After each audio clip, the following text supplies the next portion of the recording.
Hi, good afternoon. My name is Franco Nacarado, and I'm the Executive Director of Meat and Poultry Ontario. We're an industry association that represents Ontario meat and poultry processors. Ontario is home to over 700 meat and poultry processing plants that produce 10 billion to Ontario's economy and provide work for approximately 20,000 Ontarians.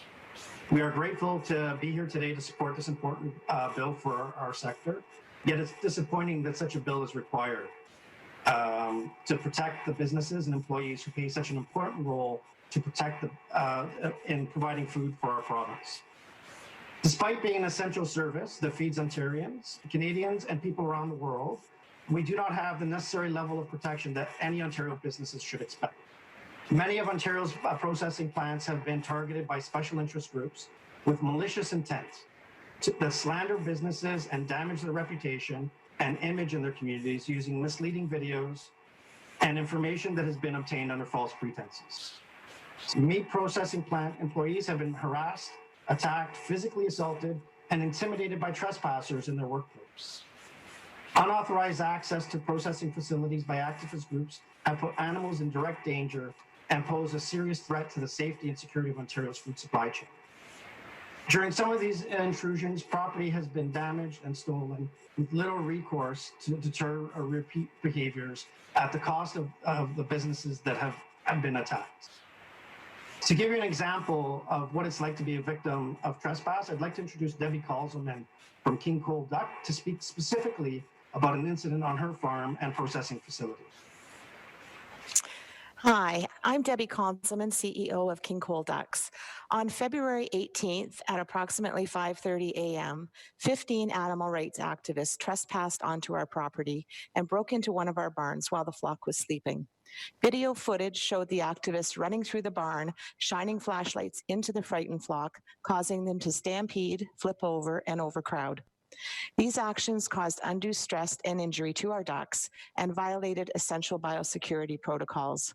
These activists broke the law. They trespassed onto our property, broke into a barn, stole ducks, and caused stress to our flock. They hope to showcase a business that has no regard for animal welfare. Nothing could be further from the truth. Duck farming is our specialty and passion. The well-being of our flocks is paramount importance to us. In nearly 7 decades, we are proud to have had no animal care or animal welfare infractions. We are intensely proud of our protocols, our animal welfare program, and our dedicated trained staff. Collectively, we have 1,987 years of experience amongst the ownership and staff who work hard to ensure our birds are well cared for and that best practices are followed. We are regulated from 4 different departments of CFIA, as well as OMAFRA and our company veterinarian. We have been transparent in our practice for years, and we will continue to be proud to share the details of how and why we do what we do. The invasion of these activists not only compromised flock health and farm security, but also created a great deal of stress for our staff. People should be able to go to work and know they are safe. Many of our staff live on our farms, and after this event felt threatened not only in their workplace, but also in their homes. We considered this a personal attack on our family, staff, and business. An incident such as this is not over in one day. We now monitor social media to manage the slander and malicious attempts to damage our reputation. To date, only 3 of 15 intruders have been charged. Break and enter, theft, and mischief are all federal offenses. They have not been charged with the provincial offense, trespassing, which obviously they did.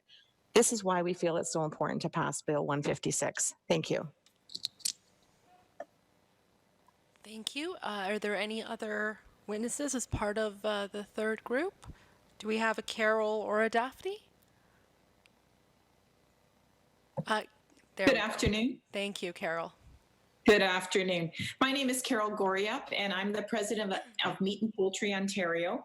And I'm here today to say why the bill is so important to Ontario's meat and poultry processors. We need this bill to protect our workers from harassment, assault, and intimidation from trespassers on company property. We need this bill to protect farm animals from unauthorized intruders who are untrained in the care and handle introducing stressors and contingents into their environment.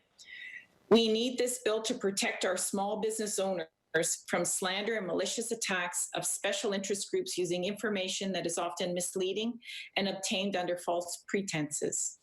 We need this bill for the protection of the protesters, who are often putting their own lives in danger by stepping in front of moving vehicles and entering buildings where there are workplace dangers. We fully support the right of others to peacefully protest, but have to remember that the Charter does not protect gatherings that disturb the peace and infringe on the rights of others.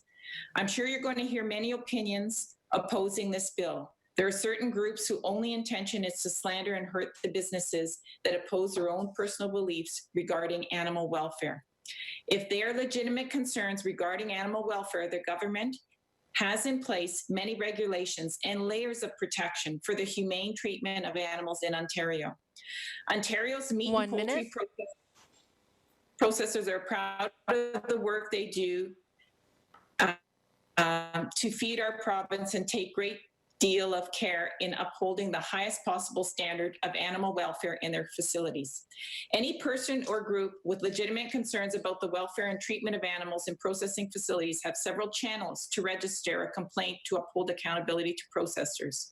Taking it upon themselves to trespass on to private property without the proper knowledge of or understanding of the animal care, to harass business owners and employees, disrupt business operations, and cause undue stress and harm to the animals, which they're concerned about, is not the proper channel. There are several pieces of legislation and been put in place, most recently the Provincial Animal Welfare Services. Also, CFIA and OMAFRA have regulations on the treatment of animals both in transit and while in the care of their businesses. In addition to the regulation, that concludes the time that we have for witness presentations. We'll now begin our final round of questioning, and we'll begin with the official opposition. MPP Vanthof, you have 8 minutes. You're muted. There. Thank you. Thank you, Chair. Thank you to the presenters. And this has been a very interesting day, and all the presentations have been, there's been lots of opposing views, but they've all been in depth, and I'd like to commend everybody for that. I'd like to start with Debbie. I was on King Cole Ducks with the OFA Field Day. Really, a couple of years ago, really appreciated the tour. It's interesting that what happened, and so to me that was an example of trespassing, obviously. So why isn't the province going after them for trespassing under the current legislation? Or have they told you? Unmuted. Yeah, so I believe that they're not finished with the charges yet. It's the police that lay the charges, and certainly trespassing was one of the options for them. But I feel like what I got from the police officer was that because it was provincial versus federal, it was kind of like extra work to go through 2 different processes. So they were going with the one that had the more options, like more charges affiliated with it. That's the feedback I had.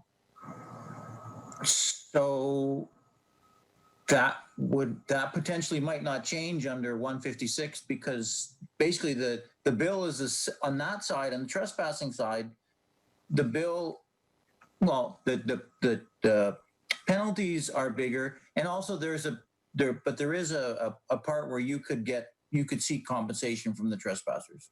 So that would be a difference. Is that the part that you're looking for? Why?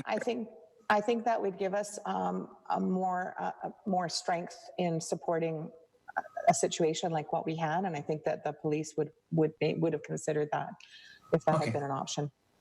Okay, I'd like to switch to Franco, with your indulgence, Chair. So you mentioned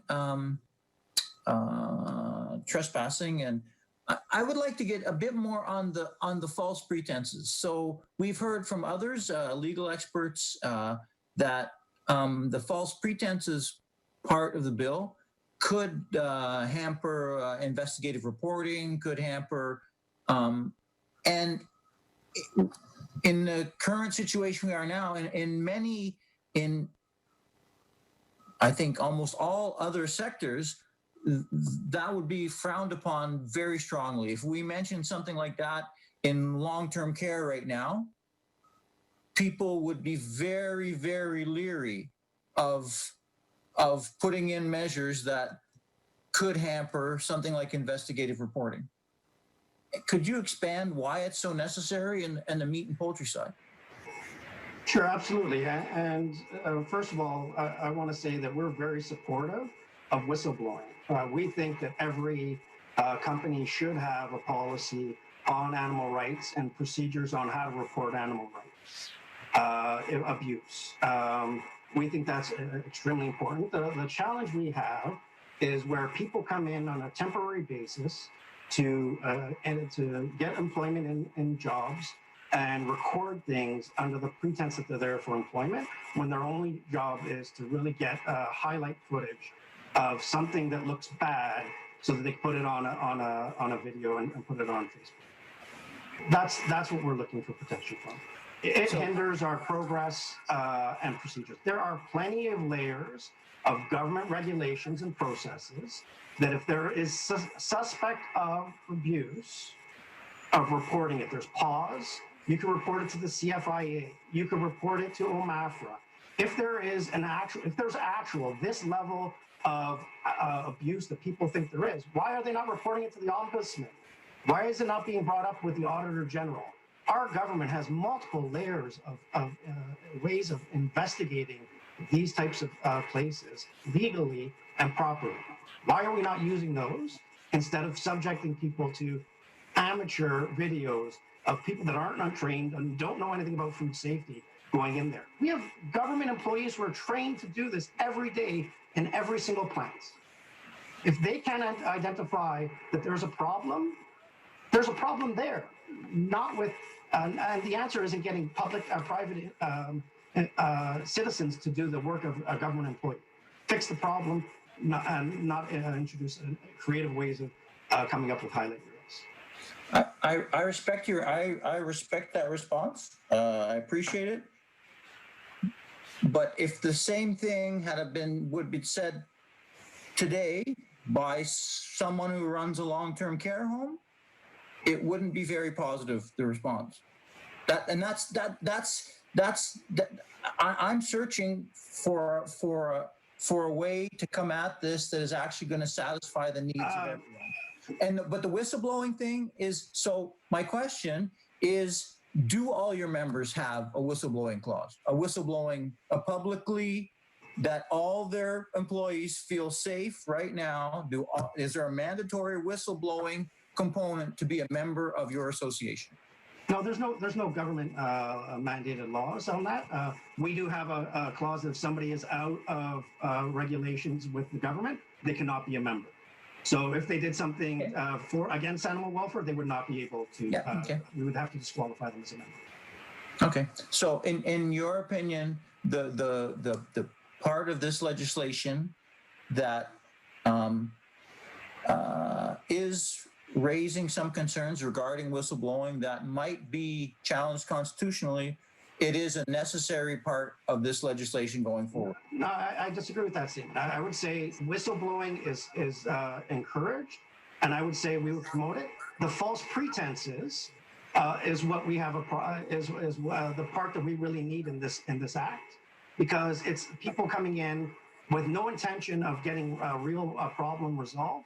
Their only interest is their private interests. That's what we want to protect our employees. 1 minute left. Okay, so you would make under that an investigative reporter from the Toronto Star would fall under that, and you would agree that they should not be allowed to do an investigation. I would say he could obtain information through proper government channels and with the employer themselves. There's no reason. I don't think there's any meat plant in Ontario that would refuse an interview to discuss their treatment. Thank you. No further questions. We have nothing to hide. Thank you very much. We'll now turn to the Independent Green Party member. You have 6.5 minutes. You may begin. Thank you, Chair. And thanks to all the presenters for coming today. I really appreciate your insights and your views. And my first question I'm going to ask Debbie. And Debbie, I had heard about the incident at your farm, and it must have been a pretty difficult experience for you and everybody on the farm.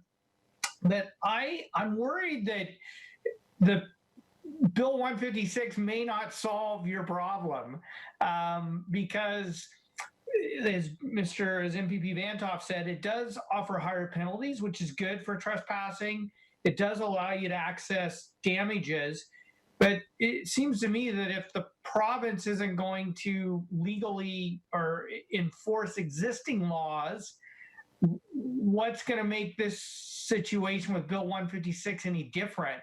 And so what we may need to do, what I'm hearing today, is we may actually need to look at the way in which trespass laws are enforced or not enforced in this province and figure out a way to actually enforce them. And I'm worried that Bill 156 isn't going to solve that problem. So I don't know if you have any thoughts on that, or maybe you could talk about where you are with the laying of charges right now. Yeah, so as I said, we actually, it's not us that lays the charges. We worked with police to provide the information. So it's the police that actually do that. But I think where we're coming from and why we're supportive of this is that it's a deterrent. It's not going to stop this from happening. We've had protesters in the past, and honestly, we have no issue with protesting. Everyone has the right to their opinions, and we don't tell people how to think or how to feel. But when they break in and they do illegal things, it's not okay. So for us, having this extra bill, it's a deterrent. The people that maybe aren't as aggressive or aren't professional protesters may think twice before breaking into someone's property and doing something that's illegal if there's a very, a more significant penalty to them. Yeah, that's true. I'd actually agree with you on the higher penalty, hopefully being a deterrent. I would just say that I'm going to actually reach out and talk to some legal experts to see if we can address this problem we have in Ontario with trespass law and see if we can actually fix it. I'm going to go to Franco for a second. Franco, it's good to see you. We've worked together for many years over the years. I have a little concern about potentially misunderstanding between like a whistleblower and false pretenses. And so one of my concerns is one that there'll likely be a charter challenge the way the bill's written right now, and we may lose the charter challenge, which then we get into the issues that Marina brought up in terms of just eroding trust in food and farming, which is something I absolutely do not want to see happen. And so one of the potential issues is, let's say you've been working somewhere for 2-3 years, you're a good employee, things have gone well, you see something that you know is not appropriate, you report it to the authorities, but then you're charged with having been employed under false pretenses, and you're actually legally charged under this bill for essentially almost doing the right thing, and what I think any of us that wants to support Ontario agriculture would want you to do. And so I think I'm a bit concerned that dilemma may present itself in the way the bill's currently written. And I heard you say that you're fine with whistleblowers. You just don't want people who are activists inappropriately entering the facility. Is that correct? Correct. Yeah, and Mike, realistically, if somebody's been there 2 years, they're not there under false pretenses. If somebody's been there 5 years, they're not there under false pretenses, right? I think that maybe it's, and I'm not a legal expert, but maybe you need clarification on what false pretenses mean. All right, putting false information on a resume, misleading your experience, misleading the intent of your job, not disclosing information that could prohibit you from the employer from wanting to hire you. Those are questions that we could look into, and if that's the issue. Yeah, that's a good point. I mean, I've been trying to think of some ways of are there some ways to amend the bill to address some of those kinds of concerns? And so maybe you may have given me some ideas around what to do there, because I see it as a potential big problem.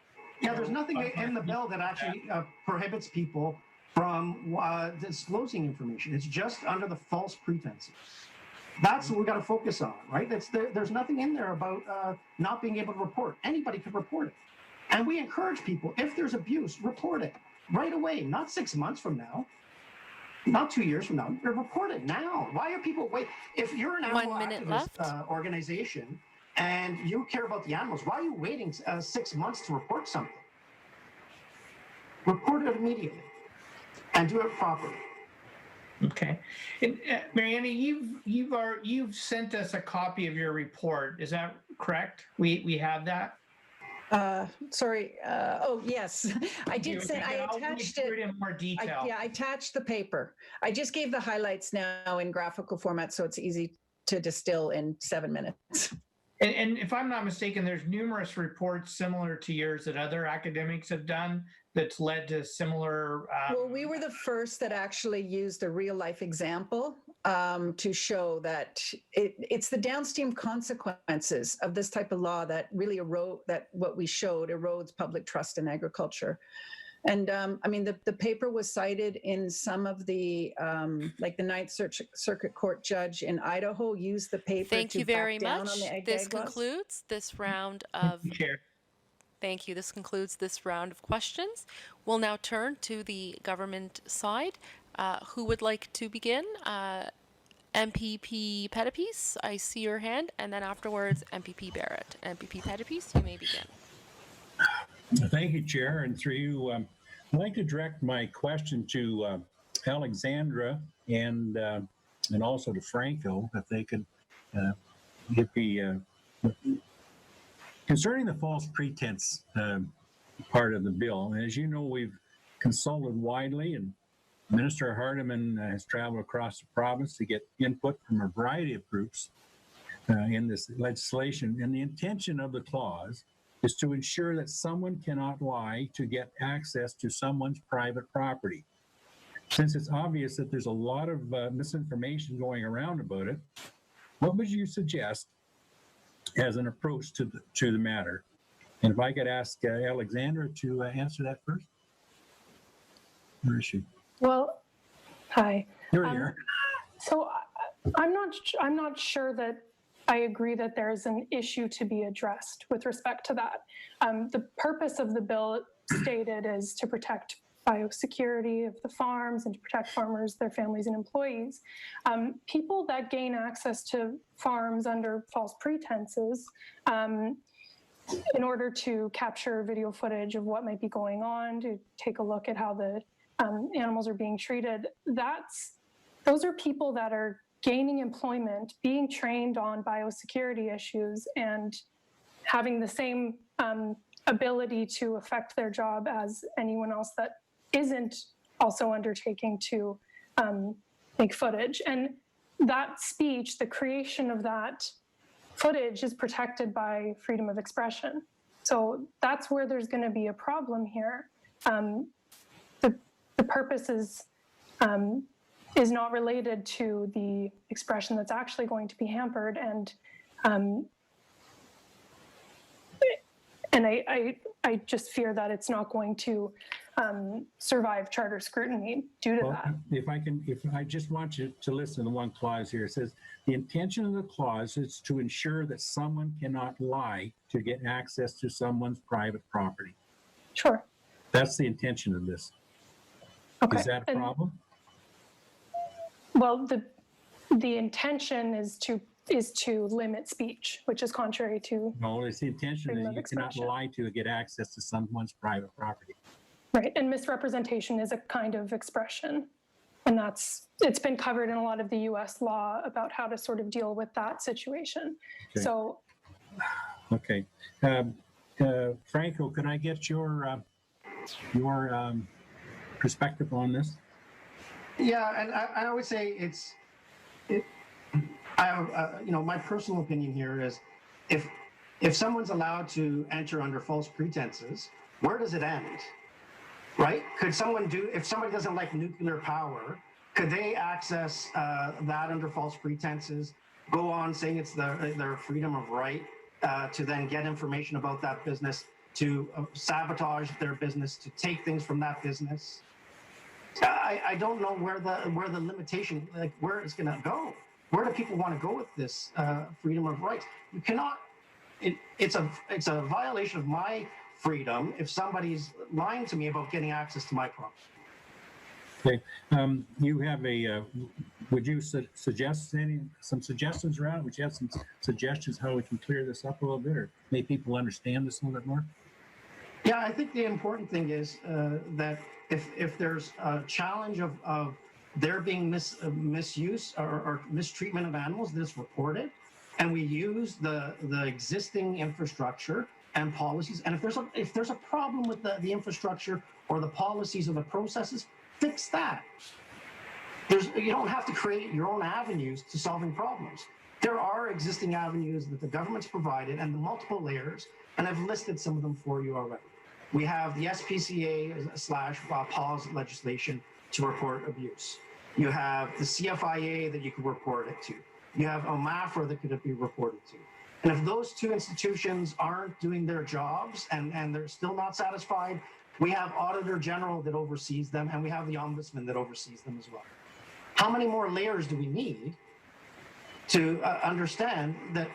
And all of you on this call, I'm sure at one point or another have heard about the regulations that processors face and the multiple layers of processing regulations they have. There's no shortage of eyes in this case, and I would welcome any one of you to visit any one of our plants to see for your own eyes of what happens. If there's systemic problems, let's fix them. But having private citizens do it on their own is not the answer. Okay, thank you, Chair.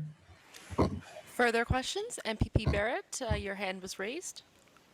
No? Yeah, my colleague has a question. Thank you. Who? Oh, My colleague, I think MPP Daryl has Cramp? a question. Yep, I see your hand, MPP Cramp. You have the floor.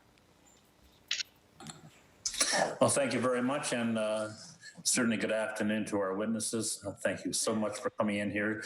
There's no doubt that we have a lot of mitigating factors that are certainly adding some definite flavor to this discussion as well. Now, one of them, of course, being COVID. We're in unprecedented times that a lot of us would have never even considered, and obviously, biosecurity, food protection is critical. More so now than we probably ever realized. And so the last thing we need is obviously our food supply being contaminated in a number of different ways that we had never expected. Certainly with visitors or unwanted visitors coming in with no protection whatsoever, it could create some serious challenges. I know I have a major poultry operation, and I've been in there a few times, and it's interesting. It almost reminds me of going into a pharmaceutical establishment. When you go in, you have to put the coverage on the boots, you have to put the cap on, you have to put the gowns on, you have to wear the gloves, you go through the sanitation and clean room. Just absolutely incredible. And so at times like this, we should be very, very thankful that we have an industry that really takes our protection very, very seriously. And all of a sudden now, if we have a circumstance where someone is not pleased with that and they just go in. 1 minute left. With basically just a mild little slap on the hand penalty or something like that for trespass, we could adversely affect thousands or millions of dollars and significantly a number of people. So I would really like Carol to comment on that, certainly for the groups and organizations. Are they deeply concerned with this, with potential contamination?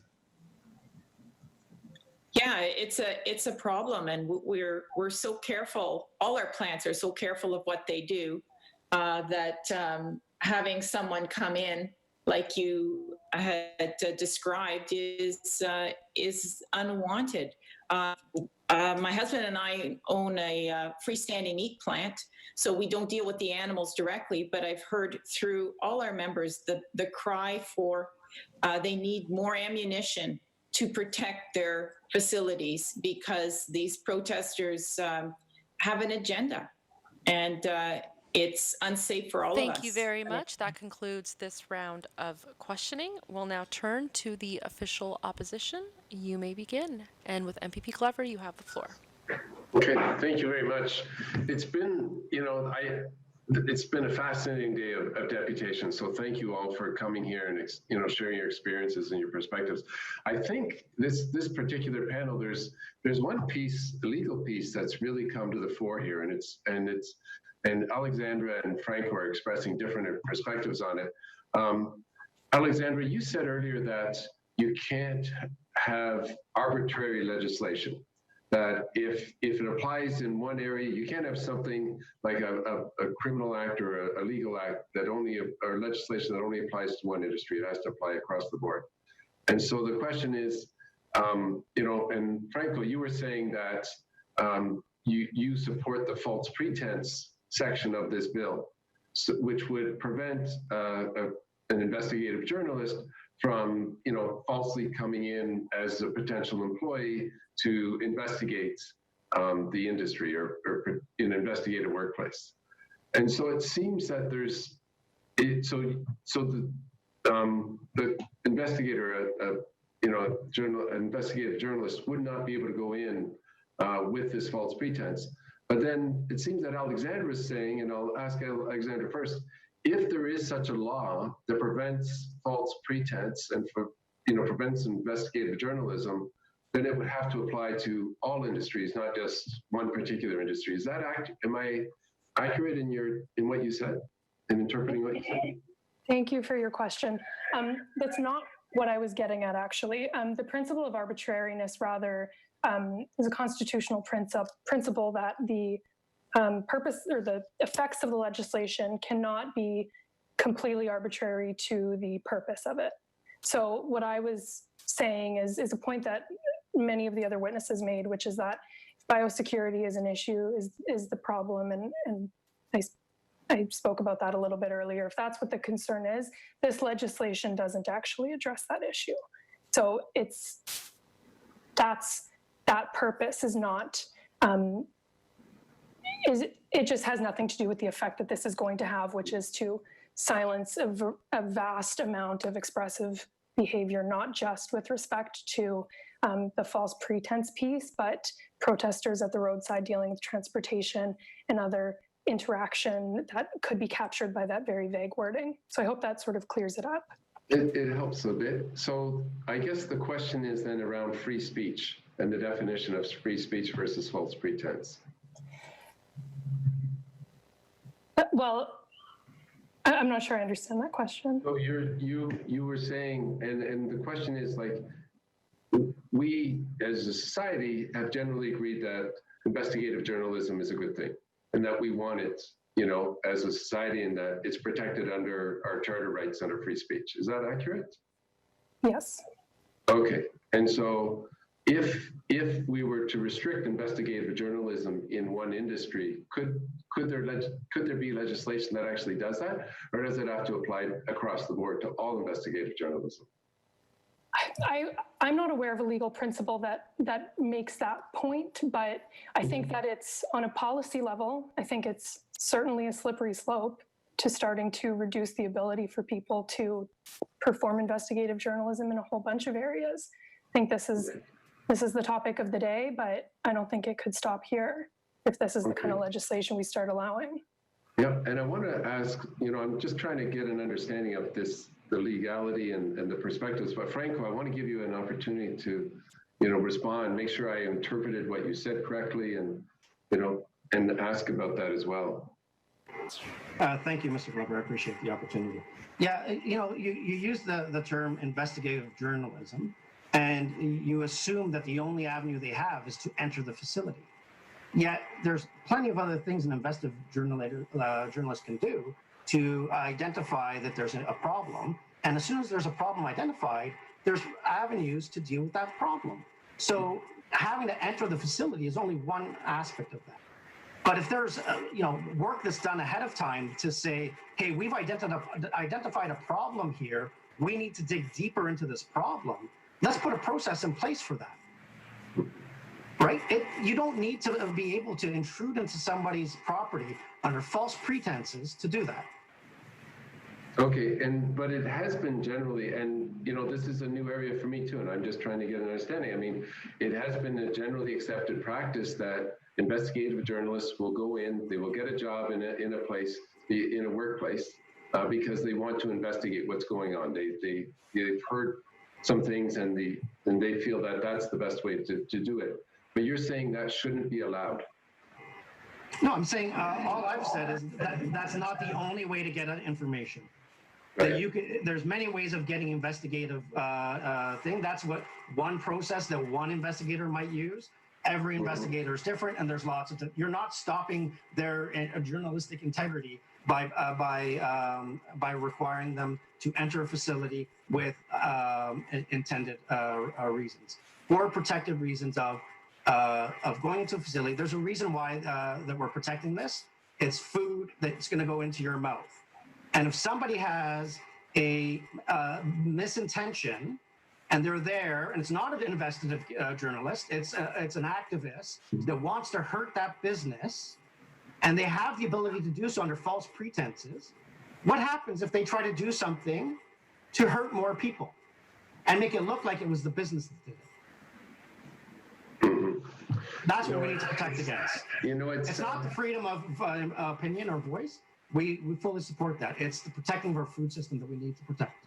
Right. It's going to be interesting. And we've heard from several lawyers today who said that there will be a charter challenge if this legislation is passed as is.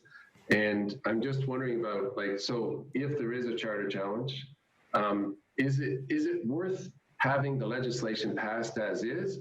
Or would you be supportive of making some amendments to the legislation so that there wouldn't be a charter challenge? 1 minute left. Franco? Would you rather have a law that is effective and works, or do you want to have a law that kind of solves the problem? Just because it's hard. Yeah, but that's not really my question. My question is, if this passes as is, it's not going to be effective or work if it gets challenged because it violates the charter. I don't think it's a violation of the charter. I think it's there for the safety of our food system and should be protected. Okay. It's an interesting debate, and I thank you all for your perspectives and for your experiences. And Debbie, I'm sorry about what happened in your farm. That's a horrible thing. I've got a lot of farmers in my family as well, and it shouldn't have happened. Thank you. Thank you very much. MPP Glover will now turn to the government for a final round of questioning. I believe MPP Smith, you had some questions. Please begin. You have 8 minutes. Thank you very much, Madam Chair. My first question is to Debbie. It's with respect to the trespassing itself.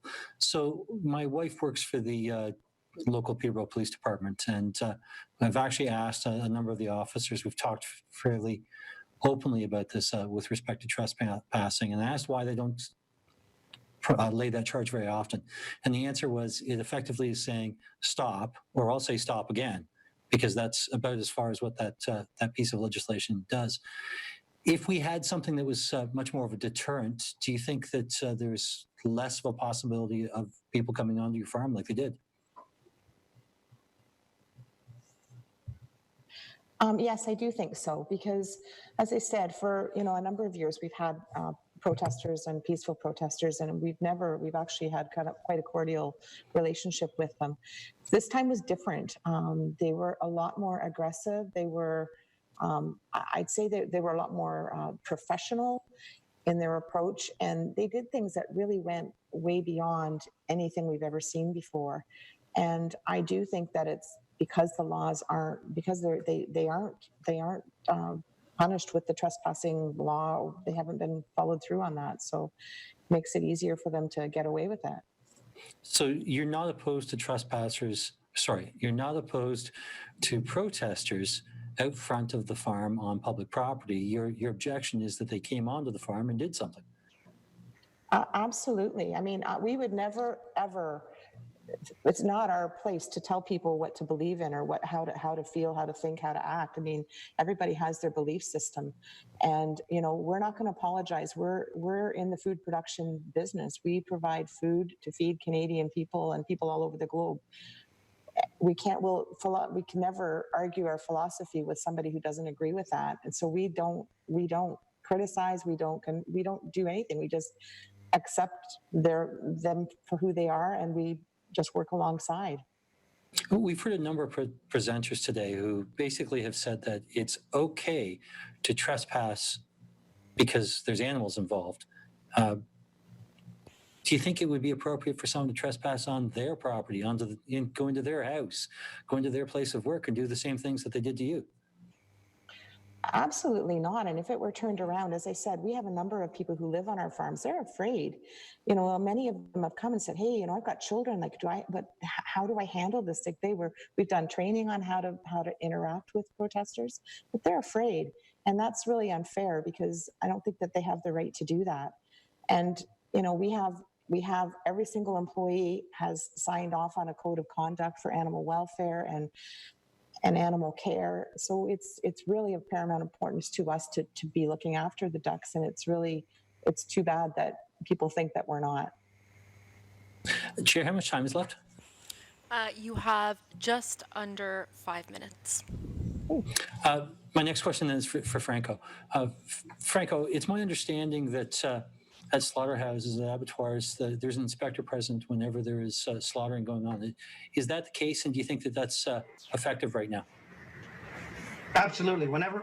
Anytime that there's harvesting happening at an abattoir, there's always either a CFIA inspector or a provincial inspector or veterinarian or both. So someone is overseeing the process to make sure that it is done in a humane way. And it's the entire process. So they're there from the minute the animals are in the barn. They inspect the animals before, the health of the animals beforehand. And if there's ever a problem with the animal beforehand, it's immediately recorded and there's processes that they do on how to deal with things. So it's part of their checklists. And this is where I'm saying there's plenty of regulations and steps and balances in place where it's checked beforehand and during the process. The inspectors are witnessing every single process, and afterwards it receives another inspection. So there's 3 points in that touch point where there's an inspector during the entire process of harvesting. Thank you very much. I'll turn it over to my colleague, MPP Barrett. Thank you. MPP Barrett, you have the floor.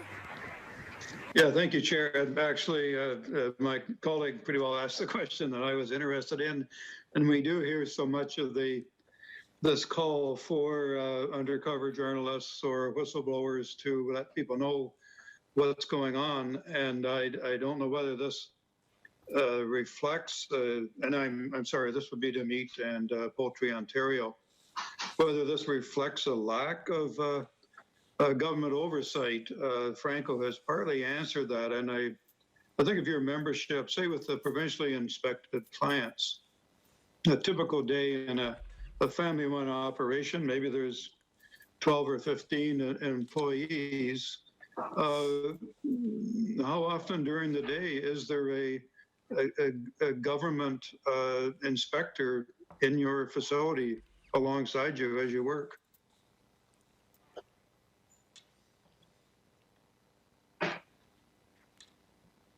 MPP Barrett, who was that question directed towards? Oh, Meat and Poultry Ontario to Franco. Okay, thank you. Yeah, so anytime there's a harvesting, there's government oversight. 100% of the time. It is illegal to operate your facility if you're harvesting to not have a government employee there. And they're there 100% of the time. They're there hours before it starts, right to after it's been completed. And I would imagine they've got to do some paperwork. They would file reports and document, of course, any perhaps disease or things like this. So this is all publicly available. Is it readily available for the public to check on this stuff? I wouldn't be 100% sure. Daphne, can you maybe help us out with the answer to that?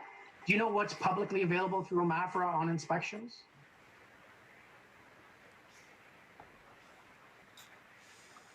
Did Daphne freeze on us? Daphne, can someone please unmute? OMAFRA records all their inspection activities in a system called Siebel. I feel like I'm unmuted. Yes, you Yeah. are. Am I unmuted now? Yes, you're good. OMAFRA documents all of their inspection activities in a system called Siebel, and those documents are readily available through a 4-level process. 1 minute left. Okay, that wraps it up for me. And I concur with what a number of other members of the committee have said. It's been quite an informative day and quite an interesting day, and looking forward to tomorrow. Thank you. If there are no further questions, this concludes our final round of questioning. I'd like to thank all of the presenters for joining us today. It has been an informative conversation, and I'm sure that we all have a lot to think about. At this point, you may step down virtually. To all the committee members, I just wanted to thank you all for cooperating and making today go very smoothly. I'd also like to thank the clerks and Hansard and Broadcasting and everyone here who is helping to make this possible. At this point in time, that concludes our business for today. The committee is now adjourned until 10 a.m. tomorrow. We will have a pre-hearing meeting at 9:45 a.m. Having said that, everyone stay safe and praise be.